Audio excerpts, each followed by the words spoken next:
I'm excited this morning as we get to hear from Mary Jo Sharp, professor, but actually more importantly than that, okay, professor apologist. She's the wife of our associate pastor, Roger, right? So I'm going to turn it over to Roger and Mary Jo, and they're going to help us unpack this mystery behind the story. Thanks, Doug. Check 1, 2. There it is. Hey, this morning, so Mary Jo's going to be doing a talk this morning. It's called a Christian apologetics talk. So just to get my notes ready here, what is Christian apologetics? Maybe be a new term for most people. Christian apologetics is when we make a case for God or make a case for the Bible. We're making a defense. Pulled straight out of 1 Peter 3:15.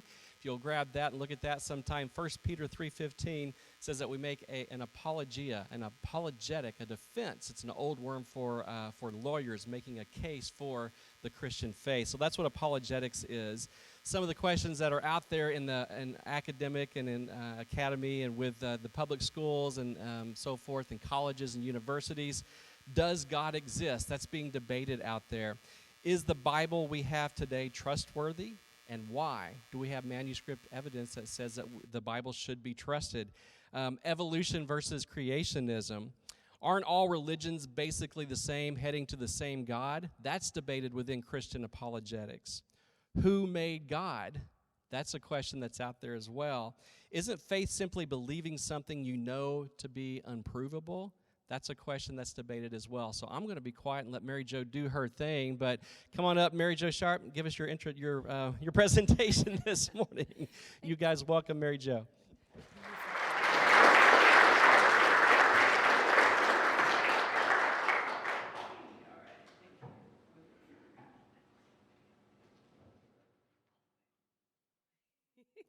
Sorry, schematics there. All right. Good morning. Thanks.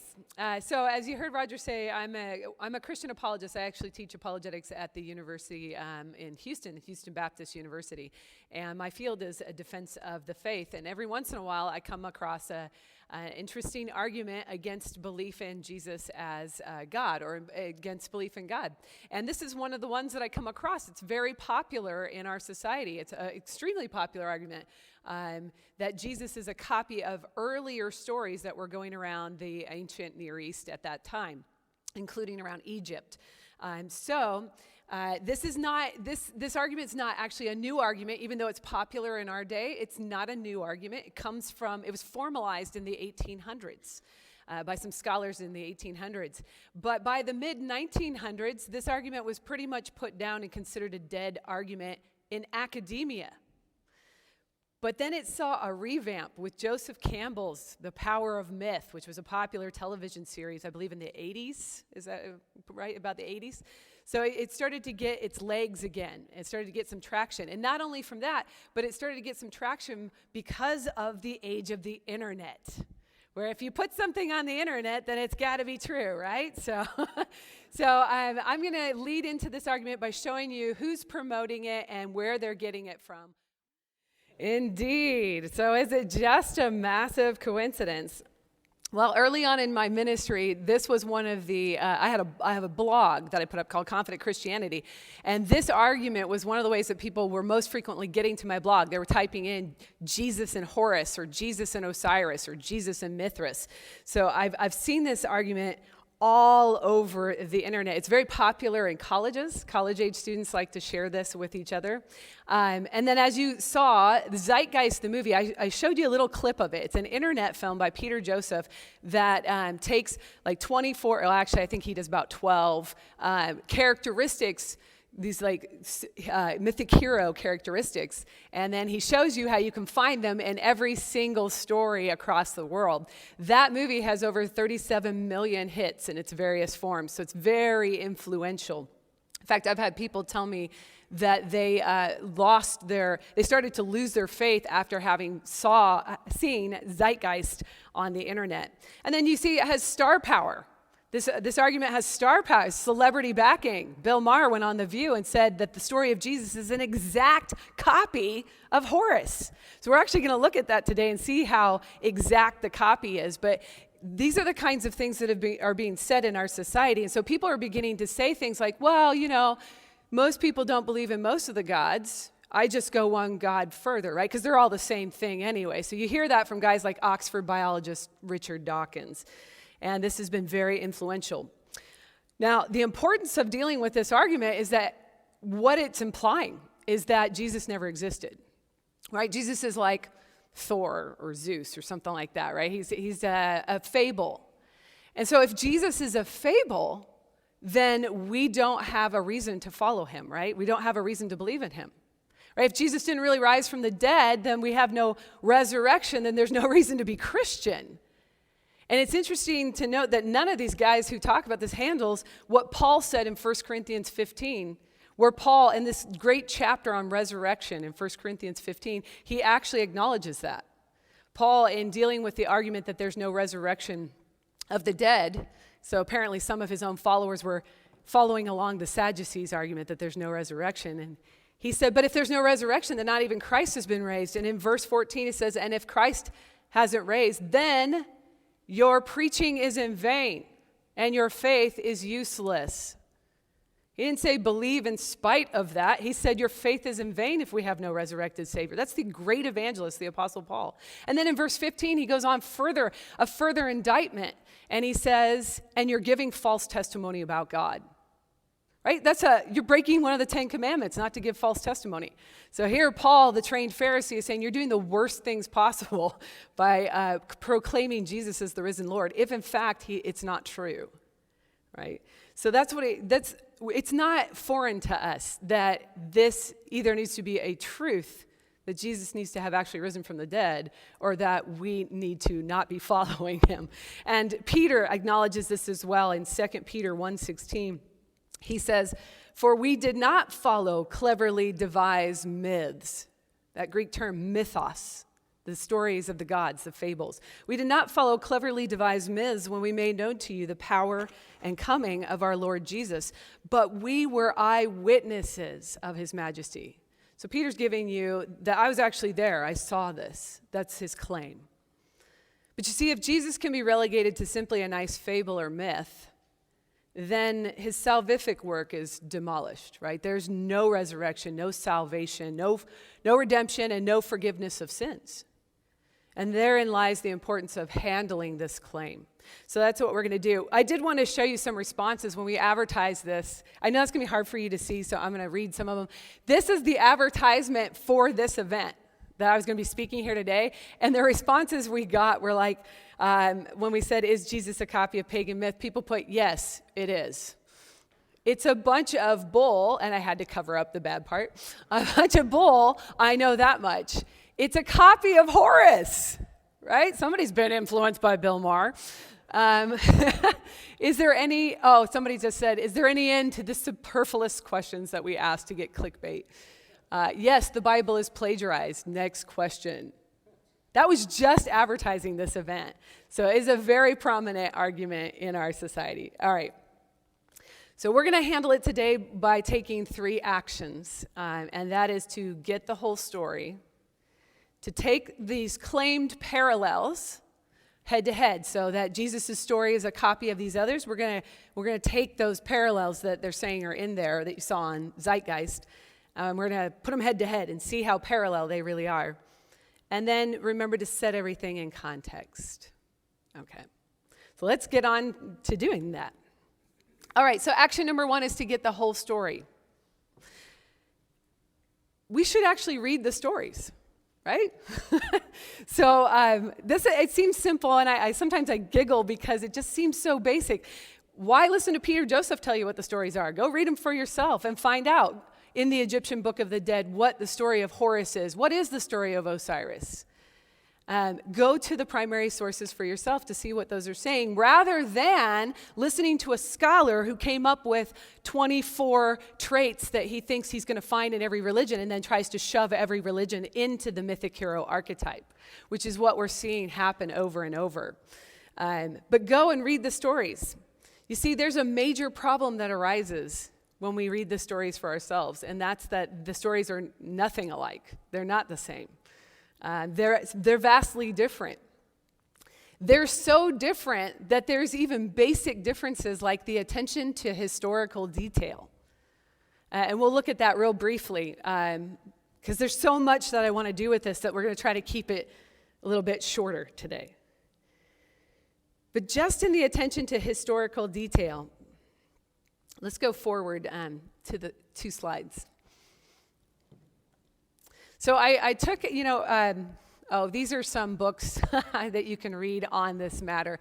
Before we move ahead, this last book, Ronald Nash's The Gospel and the Greeks, Did the New Testament Borrow from Pagan Thought, was put out in the 1980s and was considered the seminal work on this. But yet the argument is still around today. And I think that's because people aren't reading the stories for themselves, nor are they reading the next thing, which is the Bible stories. You should read the Bible as well. And I can't tell you how many times people tell me, well, the story of Horus is just like Jesus. And I want to say, well, have you read either? And I have people tell me, well, I grew up in church. That's not the same thing. Did you read it for yourself? And one guy that I argued with for 4 years dropped this argument really fast because of reading the Bible stories against Horus's story, the Egyptian Book of the Dead. And he saw immediately that it was foolishness to compare the two. So let's go back to the next slide. Attention to historical detail. These books are so different. These mythologies are so different from the Bible that they even differ in basics. Like, what was the author's intent? Now, when you were in school, you probably were taught how to engage a book. And you were taught one of the things you're supposed to look at was, what's the author's intent? Right? You don't superimpose your intent. You have to look at what the author was intending. And one of the things I noticed was that the myths have no intention to be located in time and history. Okay, and there's a philosophical reason for that, which I'm not going to go into a lot of detail, but they don't want to be located in time and history because it blows up their view of the nature of reality. The myths have a very different intent. They're myth-making. They're creating reality. The Bible is not creating reality. If you read the story, the Bible is reporting what happened. Right? There's some fantastic things that happen in the Bible, but it's not myth-making. And you can see that in just looking at the Egyptian Book of the Dead versus Luke. There's a good example here. I tried to look through the Egyptian Book of the Dead for how much historical detail could I find. Did the author intend for me to believe that this actually happened in history? And so I went looking, where's there's a mention of a place or a person or something. And this was the best that I found. So go ahead and click it and you can see maybe the blue will show up there. It's a little hard to see, but 2 places. Okay, I found some places. Let's compare. That's not a lot. Like, it doesn't tell me when or where this happened. It's just, it reads more like a song to Osiris. And then I looked at Luke. And in the first chapter of Luke, he tells me, I'm writing this so after investigating all these things, so you can have the certainty of the things you've been taught. He's writing it to his friend Theophilus. But he doesn't just say that. He backs it up. And by the time you get to chapter 3 of Luke, you get this. In the 15th year of the reign of Tiberius Caesar, Pontius Pilate being governor of Judea, Herod being tetrarch of Galilee. Okay, hold on. Let's just not let that all go past us. You've got a Caesar, right? There's a mention of a Caesar, an emperor of Rome, the most powerful nation in history with some of the most well-documented history. Was there a Caesar named Tiberius? Did he live? Were these people around in his 15th year of his reign? Was there a man named Pontius Pilate in that time frame? Was he governor? Was there a position called governor? And was he a governor of Judea? And was there a place called Judea? Look at all this. And it just goes on and on. In these 2 verses, you're just packed with the author's intent to locate this story in a specific time and place. Right? Now, you don't have to agree that Luke's telling the truth, but Luke is definitely making it to where it's falsifiable or verifiable, right? Because he's just setting it right down in a specific time and place in history. Details like this in reading the whole story showed me that there was totally different intent going on with the mythologies and with what I'm seeing in the Bible. And that's actually what the great professor of literature, C.S. Lewis, noticed, who studied mythology all his life. He didn't start out as a Christian. He became a Christian later. He was an atheist for most of his life. But he said, as he was reading the book of John, he said, I've been reading poems and romances and vision literature, legends and myths all my life, and I know what they are like, and not one of them is like this. He knows the huge difference between them. So one of the actions that we need to take is real basic. It's read the stories and look at the author's intent. Did they intend for you to be able to verify it? But also look at the parallels. So the next action is to take the parallels head to head. So we saw what Peter Joseph did. He made a list. Look, Horace has all these things, and then he showed you Jesus has the same things, right? I can't do all of those, or we would have to have Christmas dinner here. So I'm going to do just the 3 big ones for Christianity. We're going to do a couple of them, but let me make a caveat here before we go into them. The problem with the parallels is that some of the parallels are just common to the search for human answers. You know, we share the same human nature with the people who lived in Asia in 2,000 years ago. We share the same kind of a thinking mind. People across time and history have seen that there's a problem of evil in the world. And they've also seen that we seem to be the problem. So they're looking for a savior. Right? And this permeates the entire world. They know they're the problem and they can't fix it themselves, so they're looking for someone to fix it. And so that's outworked differently. And there's, like Lewis noticed in all the different stories across the world, he said they seem to all be telling the same kind of story. Which one of them has it right? Right? So part of the parallels, some of them are just a little bit too vague to say that they were borrowed. You have to watch out for that. And we'll look at that with terms like virgin birth. I once heard a celebrity say, well, everybody has a virgin birth in their story. Let's see if they really do. Okay? Because sometimes the vague similarities appear in these trying to make Jesus look like everything else, and they're so vague that they even destroy the term itself. They destroy the meaning of terms like virgin birth because you're trying to include everything in there. All right, so skip ahead 2 slides, and we're going to look at this. We'll look at the 3 big ones for Christianity, which are virgin birth, death, and resurrection. We're going to look at these parallels.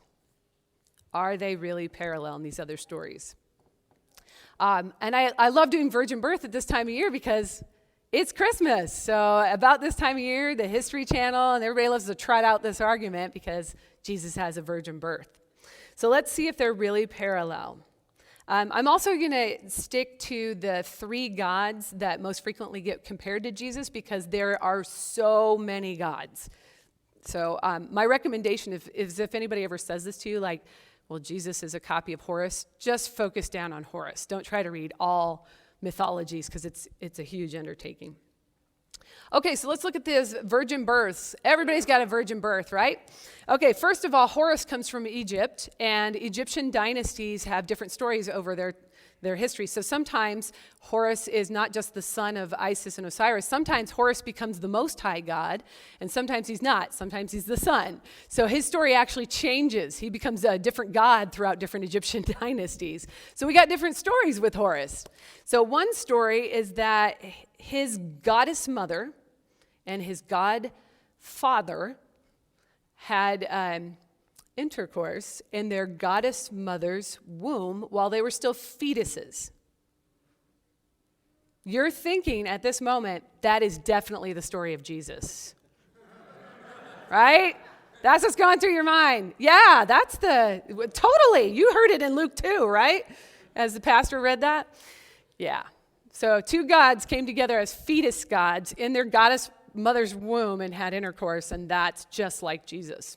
Thank you, Bill Maher. The other one is worse. So there's another story of Horus, and that story is that Osiris, first of all, Osiris is Isis's brother. Okay, so Osiris dies, and Isis goes looking for him. She finds him, and once she finds him, that is when she conceives Horus with the dead Osiris. I think she's in the form of a falcon. I know she's in the form of a bird when this happens, right? Again, thank you, Bill Maher, it's just like Jesus. Aren't you glad that we have celebrities in our culture that spread information like this? All right, so let's go on to Osiris. Osiris was, the offspring of an affair between two gods.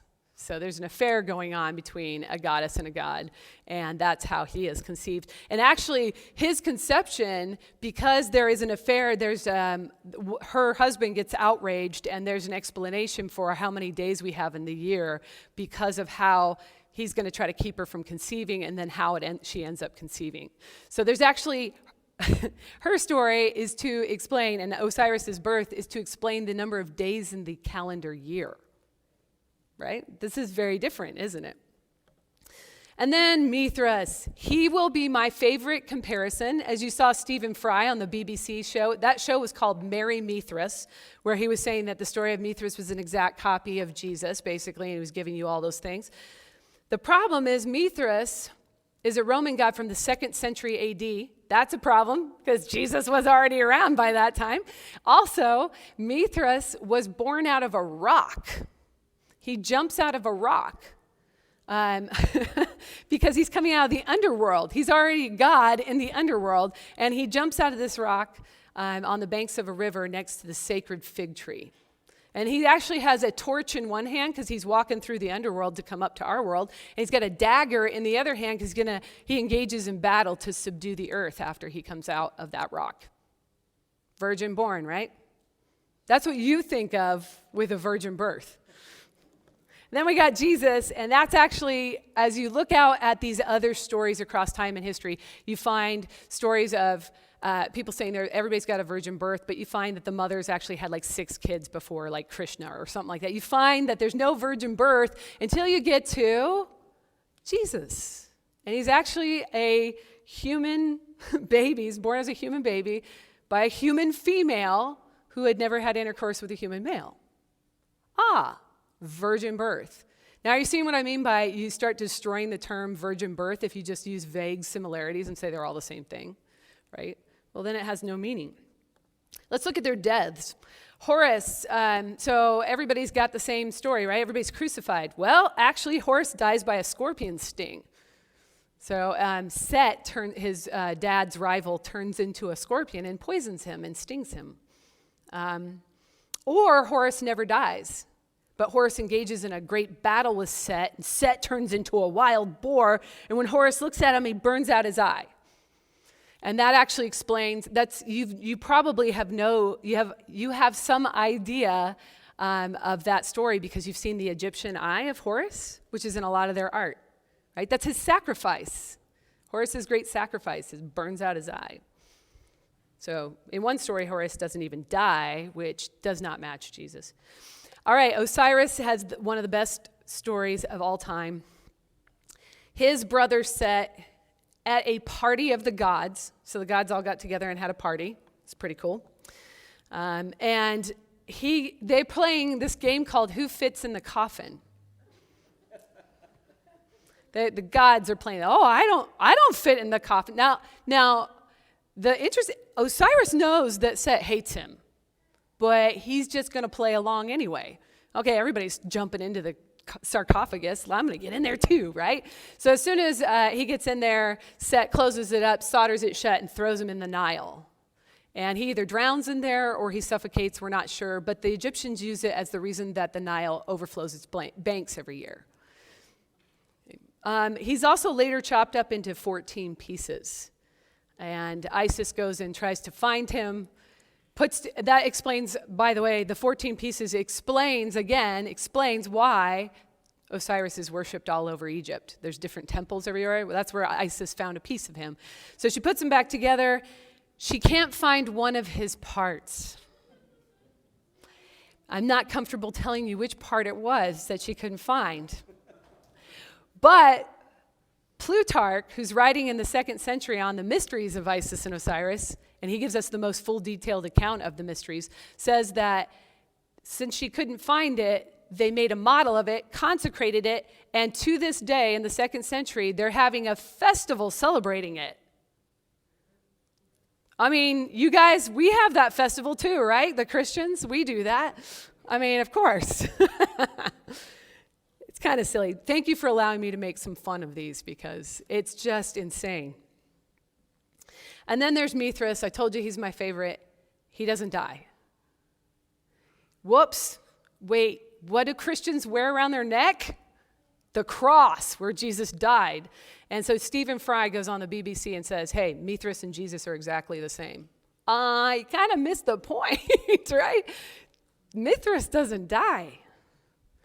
All right, and then Jesus, of course, died a commoner's death by Roman crucifixion. He died a criminal death. It was a very common death at that time to be put on a cross.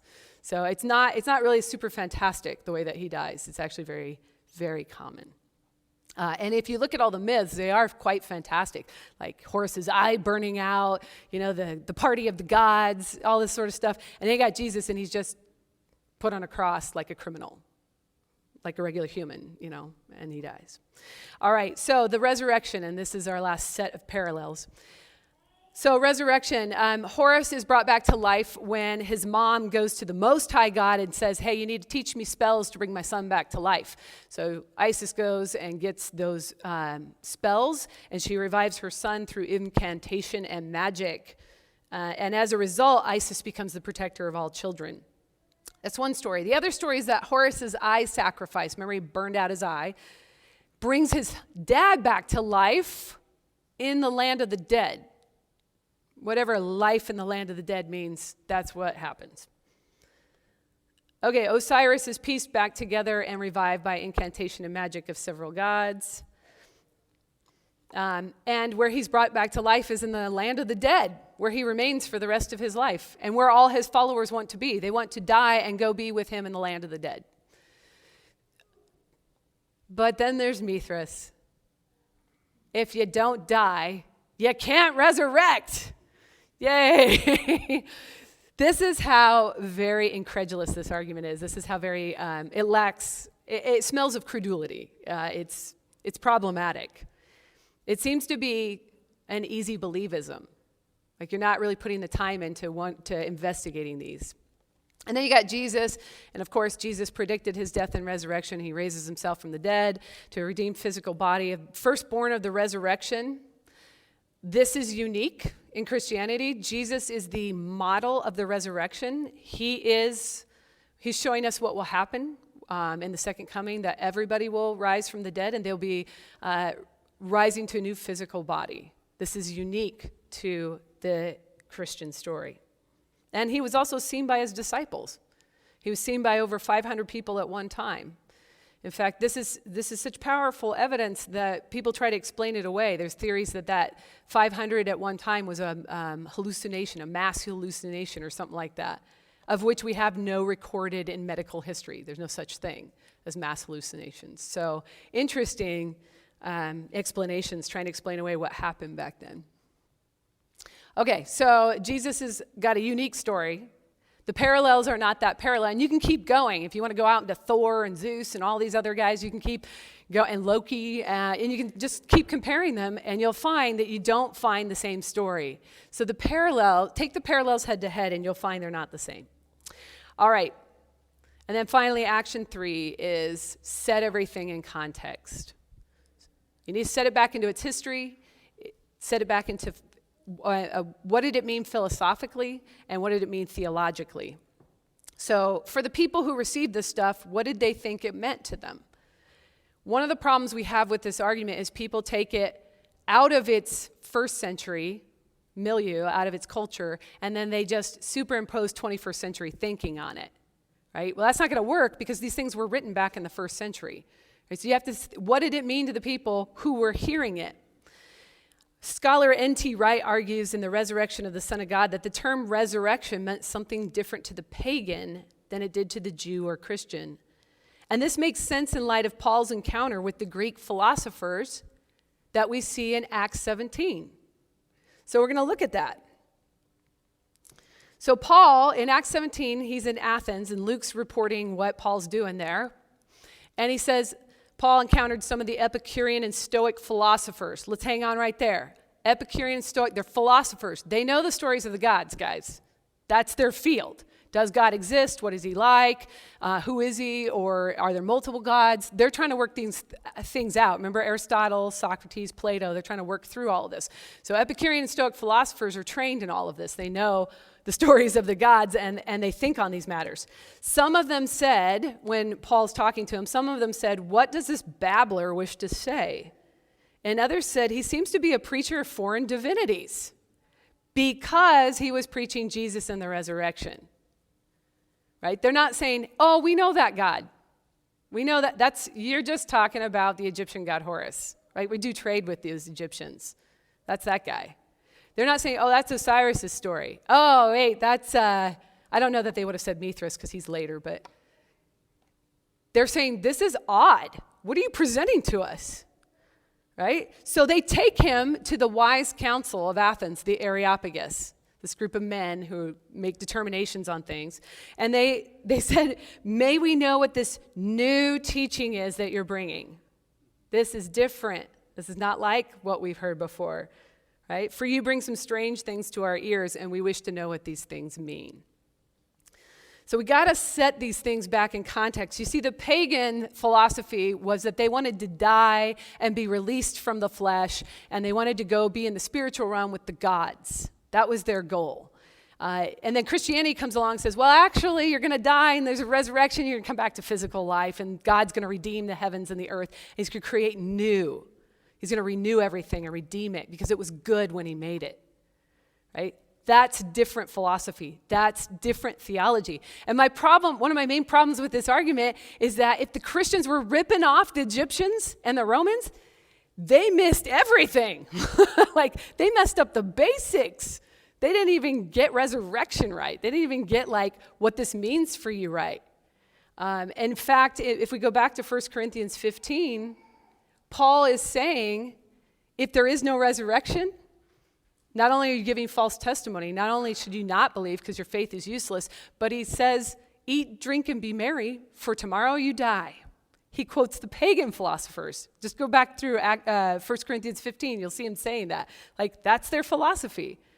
Why live as though there's something coming if there's nothing? And Paul's hitting this head on. He knows the pagan philosophy. He's trained. He's a Pharisee. I think sometimes we forget that Paul, being trained as a Pharisee, is also trained in philosophy and philosophical thinking. You can see him arguing logically throughout Acts and in Corinthians as well, 1 Corinthians. So set everything in context. There are huge problems philosophically and theologically. There's one main problem I want to point out because it's kind of fun to point out. There's a problem that's a logical fallacy called post hoc ergo propter hoc. It's a Latin term that means after this, therefore because of this. In other words, since something happened earlier and it's kind of related, it must be the cause of the later thing. Okay, so let me give you an example. I want to tell you a story.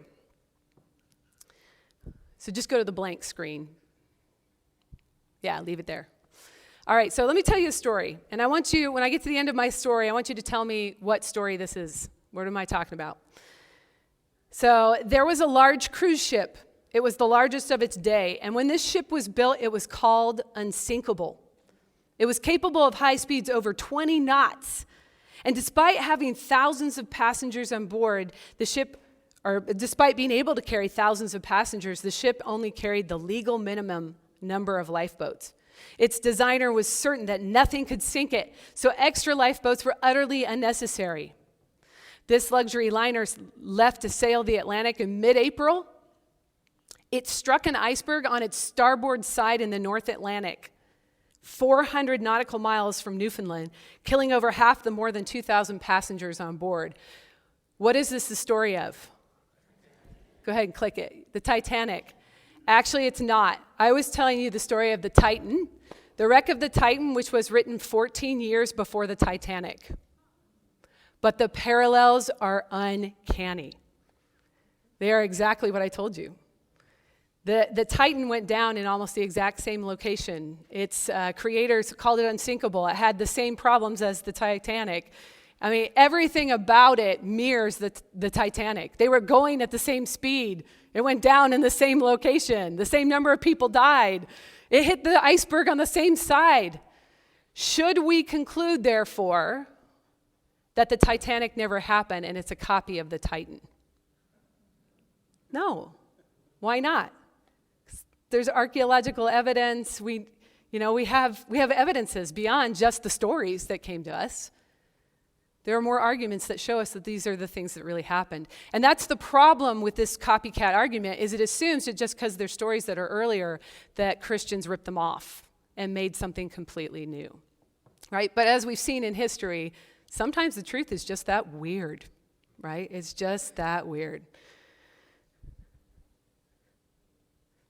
So what should we do? Well, we need to, when we find this argument, when this argument comes at you, you need to get the whole story. You need to take those parallels head to head.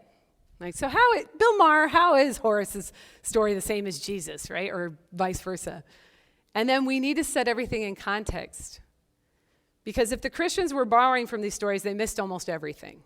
They missed the basics, like, what does resurrection mean for us? What is the resurrection? They missed that one. They missed the theology, the philosophy.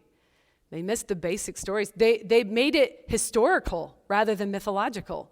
Whoops, that's not supposed to happen. So we need to take the proper action to answer this story, because I agree with Larry Hurtado when he says that, if I can find my own quote here, yes, that the early Christian devotion did not result from a clumsy crossbreeding of the Jewish monotheism with pagan polytheism under the influence of Gentile Christians too ill-informed about their Jewish heritage to preserve its character. Thank you guys very much.